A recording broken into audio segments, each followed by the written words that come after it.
Li abbiamo beccati 4 soggetti.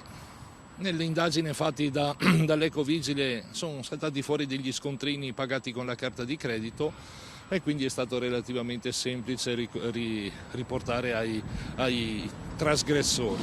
Verranno sanzionati salatamente, il massimo previsto, e spero che questo serva da monito a coloro che abbandonano rifiuti in modo così irregolare. Dopo la festa privata devono avere ben pensato di liberarsi dei rifiuti abbandonandoli in via Toniolo a Castelfranco. Peccato che all'interno del cumulo di immondizia abbiano lasciato anche alcune ricevute per l'acquisto di scarpe e borse firmate per oltre 1.300 euro. A trovarle gli addetti alla vigilanza ambientale del Consiglio di Bacino Priula, che assieme al sindaco della città erano impegnati all'iniziativa di pulizia del territorio nell'ambito della Domenica Ecologica.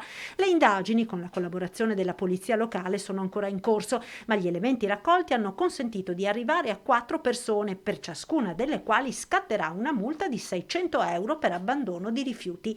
3 degli ecovandali risiedono in comuni al di fuori del bacino Priula, uno invece abita a Castelfranco. È in regola con il pagamento delle bollette per l'asporto rifiuti, salvo non utilizzare da anni il contenitore del secco non riciclabile, che, come noto, si paga a parte in base agli svuotamenti. Io non ne capisco il senso, perché la tariffa puntuale è la più economica che esista a livello nazionale. Non capisco perché non abbiano questo senso civico di lasciare il territorio e l'ambiente pulito per loro e per gli altri, e comunque sia il guadagno che avete personalmente è un costo che si triplica a carico degli altri, quindi non va bene.